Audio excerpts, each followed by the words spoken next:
Hello dear students, कैसे हैं आप सब बच्चों। आप सभी की इंतजार की घड़ी भी खत्म, क्योंकि आ चुका है आपके कक्षा 9वीं का विषय सामाजिक विज्ञान का हिंदी और इंग्लिश माध्यम के छात्रों का क्वेश्चन पेपर आ चुका है। देख सकते हैं आप ये पूरा क्वेश्चन पेपर, जहां ये हिंदी माध्यम के छात्र और इंग्लिश माध्यम के छात्रों का क्वेश्चन पेपर है।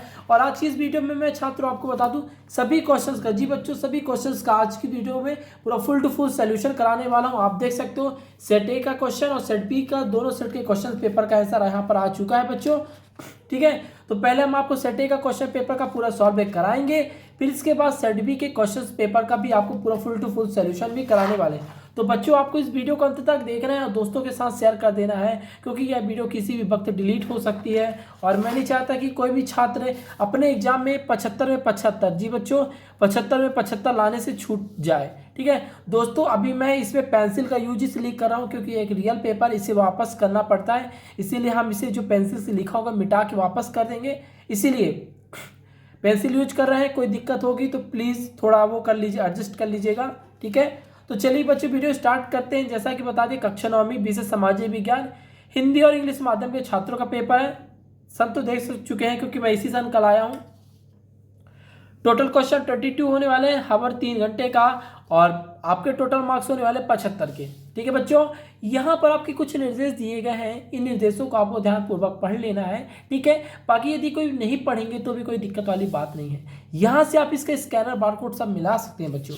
ठीक है बच्चों, चलिए वीडियो स्टार्ट करते हैं। बस आप सभी से रिक्वेस्ट है कि जल्दी से जल्दी वीडियो को लाइक कर लीजिएगा, चैनल को सब्सक्राइब कर लीजिएगा यदि हमारे चैनल पे नए हैं, और इसके बाद आप इस वीडियो को अपने दोस्तों तक ज़्यादा से ज़्यादा शेयर जरूर करते चलेगा। तो पहला क्वेश्चन बच्चों, निम्नलिखित प्रश्नों में से सही विकल्प का चयन कर लिखिए। पहला है अरुणाचल प्रदेश तथा गुजरात के स्थानीय समय में कितना अंतर है। तो आप लगाओगे कि कितना अंतर बच्चों, ऑप्शन दिया 2 घंटे, 2 घंटे 30 मिनट, 1 घंटे 30 मिनट, 4 घंटे। तो आप लगाओगे ऑप्शन नंबर आ, इसका राइट आंसर हो जाएगा 2 घंटे का होता है पहला। नेक्स्ट है प्रथम विश्व युद्ध कब लड़ा गया था। तो आप ऑप्शन दिए गए 1914 से 1918, दूसरा है 1939 1945, तीसरा 1942 1947, तीसरा है 1885 से 1890। तो आप इसका जो सही उत्तर लगाओगे बच्चों ऑप्शन नंबर आ, 1914 से 1918 तक लड़ा गया था। ठीक है बच्चों, इसके बाद आता है खाद्य सुरक्षा का अर्थ क्या है। तो बताना है भोजन की उपलब्धता, भोजन की पहुंच, भोजन प्राप्त करने का सामर्थ्य, उपरोक्त सभी। तो आप इसका लगाओगे बच्चों ऑप्शन नंबर डी, उपरोक्त सभी इसका हो जाएगा कि भोजन की उपलब्धता और भोजन प्राप्त करने का सामर्थ्य और भोजन की पहुंच, ये सभी इसके उत्तर हो जाएंगे। नेक्स्ट है बच्चों, पालमपुर में विभिन्न जातियों के कितने परिवार रहते हैं। ऑप्शन दिया गया है 100, 240, 350 या 450। तो आप सभी बच्चे इसमें टिक करेंगे कितना, 450 इसका उत्तर हो जाएगा। ठीक है, नेक्स्ट है बच्चों, निर्धनता का कारण क्या है, मतलब गरीबी का कारण क्या है। भूमिहीनता, बेरोजगारी, अशिक्षा या उपरोक्त सभी। तो आप इसका जो लगाओगे उपरोक्त सभी। देखिए गरीबी क्यों होता है इंसान, क्योंकि उसको बेरोजगार रहता है, उसको कोई रोजगार के साधन नहीं मिलते, शिक्षा नहीं मिल पाती और उसके पास जमीन नहीं रहता। इन सभी कारणों के कारण वो गरीब रहता है। ठीक है, ऑप्शन नंबर डी इसका राइट आंसर हो जाएगा। संविधान की प्रारूप समिति के अध्यक्ष थे। ऑप्शन दिया गया है doctor Rajendra Prasad, doctor Ambedkar, doctor Radhakrishnan, Mahatma Gandhi. तो आप इसका जो सही उत्तर लगाओगे बच्चों डॉक्टर अंबेडकर, ऑप्शन नंबर बा कि संविधान सभा की प्रारूप समिति के अध्यक्ष कौन होंगे, डॉक्टर अंबेडकर होंगे बच्चों। यहाँ बात बच्चों, इसके बाद आते हैं आपके इंग्लिश माध्यम के छात्रों का यह क्वेश्चन है, इसे आप अच्छे से पढ़ लीजिएगा। ठीक है, नोट डाउन कर लीजिएगा और कल के पेपर में आपको बस छाप देना है, बस आग लगा देनी आग। ठीक है बच्चों, इसके बाद आता है आपका प्रश्न क्रमांक 2, रिक्त स्थानों की पूर्ति कीजिए। पहला है हिटलर ने पोलैंड पर सन बिंदी बिंदी में आक्रमण किया था। तो कब किया था, तो आप बताओगे बच्चों कब किया था, सन 1939 में किया था। ठीक है, नेक्स्ट है भूमि मापने की इकाई बिंदी बिंदी है। तो आप बताओगे कि भूमि मापने की इकाई क्या होगी बच्चों, मैं लिख देता हूं वर्ग, गज और क्या होगा बच्चों, और हेक्टेयर। क्या लिख दो, हेक्टेयर। ओके, अगला है बच्चों ब्रह्मपुत्र नदी को बांग्लादेश में बिंदी बिंदी के नाम से जाना जाता है। तो आप बताओगे बच्चों कि ब्रह्मपुत्र नदी को बांग्लादेश में किसके नाम से, जमुना के नाम से जाना जाता है। तो जमुना इसका सही उत्तर हो जाएगा। अगला है, एक वर्ष में प्रति 1000 व्यक्तियों के मरने वालों की संख्या को क्या कहते हैं? तो आप बताओगे बच्चों कि मरने की संख्या को क्या कहेंगे? मृत्यु दर कहेंगे। ओके। अगला है बच्चों, लोकतंत्र जनता के लिए जनता द्वारा शासन है, यह कथन किसका है? तो आप बताओगे अब्राहम लिंकन का। किसका बच्चों? मैं यहाँ लिख देता हूँ, अब्राहम लिंकन का। ठीक है छात्रों, किसी को फिर भी कोई डाउट होता है तो मैं इसका भी आंसर आपको दिखा दूंगा, आप उसे स्क्रीनशॉट करके लिख लीजिएगा। अगला है, गंगा नदी का उद्गम स्थल बिंदी बिंदी है। तो आप बताओगे कि गंगा नदी का जो उद्गम स्थल क्या है? गंगोत्री। क्या बच्चों लगा दोगे? गंगोत्री हिमनद। क्या बच्चों? गंगोत्री हिमनद हो जाएगा। ठीक है, चलो अब इसके बाद जो बच्चे अच्छे से नहीं लिख पाए होंगे तो आप यहाँ से आप लिख लीजिएगा। पहले का 1939, दूसरे का वर्ग गज और हेक्टेयर, तीसरे का जमुना, चौथे का मृत्यु दर, फिर इसके बाद अब्राहम लिंकन, फिर इसके बाद का गंगोत्री हिमनद हो जाएगा। ठीक है बच्चों, इसके बाद बच्चों हम चलते हैं नेक्स्ट, इंग्लिश माध्यम के छात्र से नोट डाउन करते चलेंगे। ठीक है बच्चों, इसके बाद आता है आपका बच्चों प्रश्न क्रमांक 3, निम्नलिखित जोड़ियों का सही मिलान करके लिखिए। इसमें दो खंड दिए, खंडा खंडवा। पहला है गैर कृषि क्रिया क्या है? तो आप बताओगे बच्चों कि गैर कृषि क्रिया क्या है बच्चों? डेयरी हो जाएगा, डेयरी इसका सही उत्तर हो जाएगा। नेक्स्ट है, पहली जनगणना कब हुई थी? तो आप बताओगे बच्चों कि पहली जनगणना सन 1972 में हुई थी, इसका आपको दूसरा हो जाएगा। अगला है, खूनी परिवार की घटना बिंदी बिंदी है। तो आप बताओगे खूनी परिवार की घटना क्या है? 1905 की है, तो ऑप्शन नंबर 3 इसका हो जाएगा। नेक्स्ट है, राष्ट्रीय मतदाता दिवस कब मनाया जाता है? तो आप मिस छात्र से टिक करेंगे कि राष्ट्रीय मतदाता दिवस 25 जनवरी को मनाया जाता है। ठीक है, नेक्स्ट है काल बैसाखी। तो आप काल बैसाखी में टिक करोगे पश्चिमी बंगाल। क्या बच्चों? पश्चिमी बंगाल इसका उत्तर हो जाएगा। ठीक है, अगला है बच्चों जर्मन गुप्तचर पुलिस है। तो आप बताओगे जर्मन गुप्तचर पुलिस कौन है? तो गेस्तापो। क्या बच्चों? गेस्तापो। ऑप्शन नंबर 6 का सही राइट उत्तर हो जाएगा। ठीक है, इसके बाद जो इंग्लिश माध्यम के छात्र से यहाँ से नोट डाउन कर लेंगे, सेम उत्तर होने वाला है। ठीक है बच्चों, इसके बाद आता है बच्चों आपका अगला प्रश्न, निम्नलिखित प्रश्नों के उत्तर को एक शब्द एक वाक्य में लिखिए। 6 नंबर का पेपर होने वाला है, इसमें से मिलेगा आपको। पहला है, किसके नेतृत्व में खूनी परिवार के मजदूरों का जुलूस विक्टर पैलेस पहुंचा? तो आप बताओगे किसके? तो आप बताओगे पदारी ज्ञापन। किसके? पदारी ज्ञापन के में हुआ। ठीक है ना, मैं अभी आपको इसका उत्तर दिखा दूंगा, पहले आपको मैं पढ़ के बता देता हूँ। गेहूं क्रांति के नाम से डाक टिकट किसने जारी किया? तो आप बताओगे कि गेहूं क्रांति के नाम से डाक टिकट किसने जारी किया था बच्चों? इंदिरा गांधी ने जारी किया था। ठीक है, थर्ड है, डेमोक्रेसी शब्द की उत्पत्ति किस भाषा से हुई? तो आप लगाओगे कि डेमोक्रेसी शब्द की उत्पत्ति ग्रीक भाषा से हुई थी। नेक्स्ट है, सबसे अधिक लोकसभा सीटें किस राज्य में है?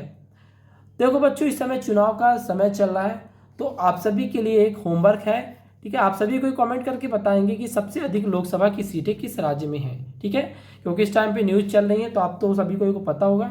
ठीक है, और जो बच्चा पहले कमेंट करता है, हम उसके कमेंट को लाइक करेंगे और उसको कमेंट को पिन भी करेंगे। ठीक है, नेक्स्ट है, भारत की सबसे बड़ी मृत पानी की झीलें कौन सी हैं? तो आप बताओगे बच्चों कौन सी है? बूलर झील है। कौन सी? बूलर झील। नेक्स्ट है, भारत में शाब्दिक लिंगानुपात वाला राज्य कौन सा है? तो आप बताओगे कि भारत में शाब्दिक लिंगानुपात वाला राज्य क्या होगा बच्चों? केरल होगा। ठीक है, तो चलो बच्चों, इसका आप यहाँ से नोट डाउन करते चलेंगे कि पहले का पदारी गौपन होगा, दूसरे का इंदिरा गांधी, तीसरे का ग्रीक, और ये जो वाला प्रश्न है बच्चों आप सभी के लिए होमवर्क है। ठीक है, बूलर झील फिर केरल, इसका सही उत्तर हो जाएगा। ठीक है, चलो बच्चों, इसके बाद देख सकते हो इंग्लिश माध्यम के छात्र से नोट डाउन कर लेंगे। अगला है प्रश्न क्रमांक 5, निम्नलिखित कथनों में से सत्य असत्य का कथन छाट कर लिखना। पहला है, खाद्य की कमी के कारण कीमतें कम हो जाती हैं। तो क्या हो जाती? होती कि नहीं होती? तो आप बताओगे कि असत्य नहीं होती। नेक्स्ट है, चीन में महिलाओं को मतदान का अधिकार नहीं है। तो आप बताओगे असत्य। हर जगह पे, चाहे वो चीन हो चाहे भारत, हर जगह मतदान का अधिकार सबको समान दिया गया है। नेक्स्ट है, चुनाव आयुक्त की नियुक्ति प्रधानमंत्री करता है। तो आप बताओगे सत्य कि चुनाव आयुक्त की नियुक्ति कौन करता है? प्रधानमंत्री साहब करते हैं। नेक्स्ट है, जावा का फलंग समुदाय वन काटने में निपुण था। तो आप बताओगे बच्चों की निपुण था, तो आप बताओगे सत्य था। नेक्स्ट है 2011 की जनगणना के अनुसार सबसे अधिक जनसंख्या वाला राज्य उत्तर प्रदेश है। तो आप बताओगे कि है, तो आप लगा दो इसका उत्तर सत्य लगा दोगे। ठीक है। अगला बच्चों, ग्रीष्म ऋतु में चलने वाली हवाओं को लू कहते हैं। तो अभी देख सकते हो कि बच्चों गर्मी का टाइम आ रहा है। ठीक है। और हालांकि कुछ जगहों में गर्मी होने लगी है, तो आप बता सकते हो कि गर्मी के जो चलने वाली हवा होती है उसे लू कहते हैं। तो आप इसका उत्तर लगाओगे सत्य। ठीक है। इसके बाद बच्चों इंग्लिश माध्यम के छात्र से नोट डाउन कर लेंगे। ठीक है बच्चों। इसके बाद बच्चों यहाँ से आपको स्टार्ट होता है प्रश्न क्रमांक 6 से 2-2 नंबर 3-3 नंबर के प्रश्न स्टार्ट होते हैं। और हम आप सभी को बता दें बच्चों, पहले हम आप सभी को क्वेश्चंस को समझाएंगे, क्योंकि आपके जितने सेट है, सेट बी, सेट डी और ठीक है ना, चारों सेट है, उन सभी सेट में जो क्वेश्चन आगे पीछे है, इसीलिए आपको पूरे सेट के क्वेश्चन से आगे पीछे रहेंगे। ठीक है ना। हालांकि एक ही प्रश्न पत्र से आने वाले हैं, तो आपको मैं पहले पूरे क्वेश्चंस को समझाऊंगा, फिर इसके बाद मैं आपको एक इसका आंसर भी एक तरफ से दे दूंगा, तो आप उसे जल्दी से फटाफट लिख लेना। ठीक है। तो चलो आगे बढ़ते हैं। प्रश्न क्रमांक 6 में भारत की पूर्वी तट पर स्थित राज्यों के नाम लिखना है।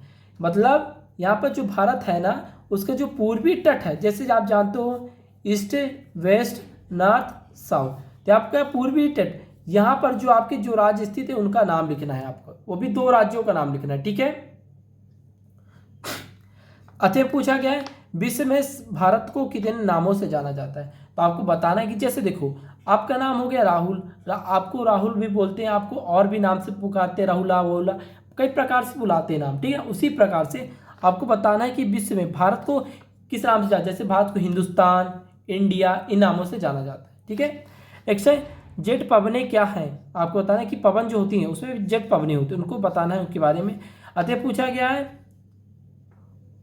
कोरियोलिस बल क्या है। क्या बच्चा पूछा गया है कोरियोलिस बल क्या है, इसके बारे में बताना है। नेक्स्ट है बच्चों प्रश्न क्रमांक 8, यहाँ पर पूछा गया है सर्पगंधा और तुलसी के एक एक औषधि का नाम लिखना है। देखो सर्पगंधा और औषधि आपने देखा होगा, तुलसी का पौधा, आपको उसका एक एक उपयोग लिख देना, वही एकदम औषधि का काम करेगा। ठीक है ना। अतः पूछा गया है भारत में 2 जीवमंडल निश्चित क्षेत्रों के नाम लिखिए। मतलब आप भारत में जो 2 जीवमंडल उनका नाम लिखना है। ठीक है। यहाँ पर क्या है आप देख लो, हिंदी माध्यम के छात्र हैं और इंग्लिश माध्यम के छात्र, इसे बराबर नोट डाउन करते चलेंगे। अगला है बच्चों प्रश्न क्रमांक 9, मैंग्रोव वन की 2 विशेषताओं को लिखना है। अथवा में पूछा गया है उष्णकटिबंधीय पर्णपाती वनों की 2 विशेषताएं लिखिए। ओके, क्या लिखना है बच्चों, यहाँ पर पहले आप तो जो मैंग्रोव वन होता है, जो सबसे बड़ा वन है, ठीक है, उसकी आपको 2 विशेषताएं लिखनी है। ठीक है। और जो अथवा वाला है यहाँ पर पूछा गया है उष्णकटिबंधीय पर्णपाती वनों की 2 विशेषताएं। पर्णपाती वन बता दो वो वन होते हैं बच्चों जिनका गर्मी के समय आप देखते हो कि पेड़ों से पत्ते गिरते हैं, उसी टाइम को हम क्या कहते हैं, पर्णपाती वन कहते हैं। और ऐसा जगह है जहाँ पर पर्णपाती वन बहुत सारे होते हैं। ठीक है। मतलब उन्हीं का पूरा जंगल होता है, उन जगह का आपको 2 विशेषता लिखना है। ठीक है। इसके बाद आता है बच्चों प्रश्न क्रमांक 10, गिलोटिन क्या था। बताना है कि गिलोटिन क्या था। अर्थ में पूछा गया फ्रांस में लुई एक्स वी आइवा के समय खजाना खाली होने के कारण थे, कोई 2 विशेषता लिखी। मतलब आपको बताना बच्चों खजाना इस टाइम पे खजाना जो था खाली होने का क्या कारण था। ठीक है। उसकी आपकी 2 कारण लिखना है बच्चों। ठीक है। इसके बाद चलते हो बच्चों प्रश्न क्रमांक 11 में यहाँ पर पूछा गया स्टॉलिन का समूहीकरण कार्यक्रम क्या था। अर्थ में पूछा गया है वेलोसोविका ने अक्टूबर क्रांति के बाद कौन कौन से प्रमुख परिवर्तन किए, कोई 2 लिखिए। मतलब बच्चों यहाँ पर परिवर्तन तो बहुत सारे किए गए, बट आपको उन परिवर्तन में आपको टोटल 2 परिवर्तन को लिखना है। ठीक है। अगला है प्रश्न क्रमांक 12, इसमें पूछा गया है युद्धों में जंगल क्यों प्रभावित होते हैं। बताना कि देखो युद्धों से जंगल इस प्रकार प्रभावित होते हैं। देखो किसी भी प्रकार की आग, बम विस्फोटक किया जाता है, गोलीबारी की जाती है, तो उससे पेड़ पौधों पे ज़्यादा नुकसान पड़ता है, क्योंकि वहाँ से आग लग जाता है। ठीक है ना। भूस्खलन होते हैं जिसके कारण जंगल बहुत ज़्यादा प्रभावित होते हैं। आप इस प्रकार लिख सकते हैं। अथवा में पूछा गया है वैज्ञानिक वानिकी क्या है, आपको बताना है। ठीक है। ये हालांकि सभी विद्यार्थी जानते होंगे तो बताने की जरूरत नहीं है। यदि किन्हीं किसी प्रकार डाउट होती तो आप हमें कमेंट कर दीजिएगा, हम आपको कमेंट में बता देंगे। अगला है प्रश्न क्रमांक 13, वैश्य मताधिकार क्या है। ठीक है। अतः पूछा गया है कि लोकतंत्र के पक्ष में 2 तर्क लिखिए। देखो अब यहाँ पूछा वयस्क मताधिकार क्या है। आप जो वोटिंग देते हो, हालांकि अभी कोई भी बच्चे 18+ नहीं होंगे, जब आप 18+ हो जाएंगे तो आपको वोट देने का अधिकार प्राप्त हो जाएगा। तो आप उसी के बारे में लिख दोगे कि 18 साल से बड़े उम्र से बड़े लोगों को जो वयस्क मताधिकार का दिया जाता है, ठीक है ना, उनको मतलब वो रहता है कि वोट दे सकते हैं, ठीक है। लोकतंत्र के दो पक्ष तर्क है, मतलब लोकतंत्र की आपको दो विशेषताएं, दो कार्य तर्क, आप कुछ भी लिख सकते हैं इसमें।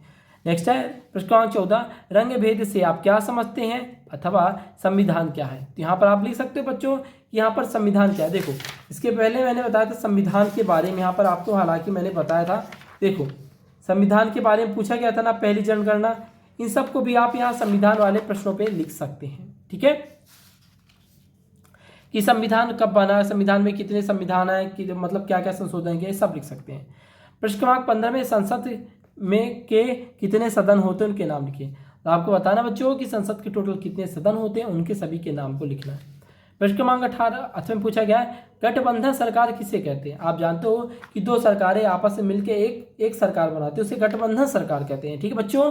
तो आप इसका उत्तर इस प्रकार से लिख लीजिएगा, ठीक है। हालांकि हम सभी को उत्तर बताएंगे, आप टेंशन मत लीजिए, बस आपको पहले क्वेश्चन को पूरी तरीके से समझना होगा। आर्थिक और तथा गैर आर्थिक क्रियाओं में क्या अंतर बताना है, अथवा सर्व शिक्षा अभियान से आप क्या समझते हैं, आपको बताना है बच्चों, ठीक है ना। कि सर्व शिक्षा अभियान मतलब कि सभी जगह, चाहे वो गांव हो, शहर हो, कस्बा हो, हर जगह शिक्षा पहुंचाई जाए, इसे ही सर्व शिक्षा अभियान के अंतर्गत बताया गया है, ठीक है। आप इसे लिख सकते हैं इस प्रकार। नेक्स्ट है प्रश्न क्रमांक 17 बच्चों, जापान एक विकसित देश क्यों है। तो आप बताना कि वहाँ जापान में बहुत अच्छी अच्छी टेक्नोलॉजी उपयोग की जा रही है, वहाँ मतलब टेक्नोलॉजी के रूप में AI आ चुका है, जिसके कारण वहाँ वो देश बहुत ज़्यादा विकसित हो चुका है, ठीक है। इसके बाद आता है पूछा गया मानव पूंजी निर्माण में शिक्षा की क्या भूमिका है। कि बताना है बच्चों कि मानव पूंजी, देखो किसी चीज़ का बनावट, देखो आप यदि पढ़ रहे हो ना, पढ़ते पढ़ते पैसा कमा रहे हो, ठीक है ना, तो पैसा कमाने में आपको क्या रहती है, यूज होता है आपकी शिक्षा, ठीक है, क्या यूज होती है, शिक्षा। तो इसीलिए पूछा गया कि पूंजी निर्माण में शिक्षा की क्या भूमिका है। यदि आपके पास सही ढंग से शिक्षा नहीं होगी तो आप अच्छे से पैसे नहीं कमा पाएंगे, ठीक है। इसका प्रश्न क्रमांक 18 में आता है भुवन पोर्टल पर टिप्पणी लिखिए। देखिए भुवन पोर्टल एक है, उस पर आपको यहाँ पर निबंध लिखना है, कहा जाए एक तरह से। अतः पूछा क्या भारत में मानक समय की आवश्यकता क्यों होती है। बता दें कि देखो समय कई प्रकार से होते हैं, बट भारत में मानक समय की आवश्यकता क्यों होती है आपको बताना है बच्चों, ठीक है। नेक्स्ट है प्रश्न क्रमांक 19, अपराधी राजनीति अधिनियम को समझाइए। मतलब जो अपराधी होती है जनजाति अधिनियम को कैसे पारित करते हैं उसके बारे में आपको बताना है। अतः में पूछा गया है रायका समुदाय की जीवन शैली कैसी थी। देखो समुदाय कई प्रकार के हैं, तो लेकिन इसमें आपको बता रायका समुदाय के बारे में बताना है कि वो कैसे लोग थे, कहाँ रहते थे, किस प्रकार की उनकी नेचर था, सब बताना है आपको। इसके बाद बच्चों आता है प्रश्न क्रमांक 20। प्रश्न क्रमांक 20 से पूछा गया है राष्ट्रपति पद के लिए क्या योग्यताएं होती हैं। तो आपको बताना है कि राष्ट्रपति होने के लिए आपको क्या क्या योग्यता की आवश्यकता होगी। देख सकते हो 3 नंबर का प्रश्न है बच्चों, 3 नंबर आपको इससे मिल जाएगी। बस आपको बताना है कि वो कितने क्यों भारत के निवासी होने चाहिए बच्चों, और साथ में उनका एज बता देना कि कितने एडजस्ट होना चाहिए, ठीक है ना। बस बन सकते हैं आप भी राष्ट्रपति, ठीक है ना। इसके बाद पूछा गया भारत में मंत्रियों को कितने प्रकार होते हैं। तो आप बताना है कि मंत्रियों के टोटल कितने प्रकार के हो, जैसे प्रधानमंत्री, राज्य मंत्री, केंद्र मंत्री, शिक्षा मंत्री, इन सब के बारे में बताना है। इसके बाद प्रश्न क्रमांक 21 में भारत के मानचित्र पर निम्नलिखित को दर्शाइए, ठीक है। यहाँ पर आपको बता दें कि मानचित्र दिया जाएगा, हालांकि अभी मेरे पास मानचित्र नहीं पहुंच पाया, पर आपको बता दें आपको एक मानचित्र आपको अपने पेपर में देखने को मिलेगा। एक अलग से पेज दिया जाएगा आपको सिंगल, उसी में आपको उनका मार्क और पूरा वो मैप बनाया रहेगा। बस आपको उसमें क्या करना है, इन चीज़ों को देखो क्या दिया, अनमुंडी, K2, भारतीय मरुस्थल और चिल्का झील को वहाँ पर आप प्रदर्शित करना है कि कहाँ कहाँ पास है, ठीक है। अथवे में वही है, या आप यदि उसे वर्णन कर दें, या कि आप इसे भी कर सकते कि नर्मदा नदी, कर्क रेखा, कोरोमंडल तट और गारो खाकी जाति, इनको प्रदर्शन कर सकते प्रदर्शित, ठीक है। इसके बाद बच्चों आता है प्रश्न क्रमांक 22। पूछा गया है संविधान द्वारा, क्या पूछा गया बच्चों, संविधान द्वारा नागरिकों को कौन कौन से मौलिक अधिकार दिए गए, किन्हीं चार को समझाइए। मतलब जो संविधान है, आप सभी को जानते हो कि संविधान के दौरान नागरिकों को कई प्रकार की मौलिक कर्तव्य दिए गए थे जिससे वे अपने हक के प्रति लड़ सकें। तो उनके आपको किन्हीं चार टिप्पणी पर समझाना, किन्हीं चार टॉपिक ऐसे लिखे जिससे आप किसी को समझा सकें। 8वें में पूछा गया समानता के अधिकार को समझाइए। देखिए, जो ये मौलिक अधिकार के अंतर्गत ही समानता का अधिकार आता है, बट यहाँ पर आपको कुछ समझाना नहीं है, आपको खाली समानता के अधिकार को बताना है कि समानता के अधिकार अंतर्गत आपको सभी प्रकार के, चाहे वो किसी भी जाति, धर्म, समुदाय के लोग हो, उन्हें बराबर शिक्षा दी जाए, समान अधिकार दिया जाए, इसी को समानता का अधिकार कहते हैं। उनके बारे में आपको और बता देना है। इसके बाद आता है बच्चों प्रश्न क्रमांक 23। प्रश्न क्रमांक 23 से पूछा गया है, भारत में अंतर्राष्ट्रीय निर्धरता में विभिन्नता के कारण लिखिए, अथवा राष्ट्रीय ग्रामीण रोजगार गारंटी अधिनियम 2005 की प्रमुख विशेषता आपको लिखनी है। ये वाली जो राष्ट्रीय ग्रामीण रोजगार गारंटी अधिनियम 2005 है, ये अक्सर एग्जाम में पूछा जाता है बच्चों। ठीक है, तो आप इसे आई होप अच्छे तरीके से मेरे द्वारा बताए गए सभी क्वेश्चंस को अच्छे तरीके से समझ चुके होंगे। तो बच्चों ये रहे आपके क्वेश्चंस। ठीक है, और बता दें इसका जो आंसर है, आपको एक नेक्स्ट वीडियो इसके बाद आने वाली है जहां पर आपको इसका पूरे इन सभी क्वेश्चंस का आपको पूरा उस वीडियो में पूरा फुल टू फुल सोल्यूशन देखने को मिल जाएगा। तो आपको बस करना क्या है, जल्दी से चैनल को सब्सक्राइब कर लेना है, वीडियो पसंद आए तो लाइक कर लेना है, और अपने दोस्तों के साथ इस वीडियो को ज़्यादा से ज़्यादा शेयर जरूर कर देना है, ताकि इसके आंसर शीट की वीडियो जैसे ही अपलोड हो तो उसका नोटिफिकेशन आप तक प्राप्त हो जाए और आप अपने एग्जाम की तैयारी बहुत ही बेहतर तरीके से कर सकें। तो बच्चों आज के लिए बस इतना ही, फिर मिलते हैं एक नेक्स्ट वीडियो में। जय हिंद, जय भारत बच्चों।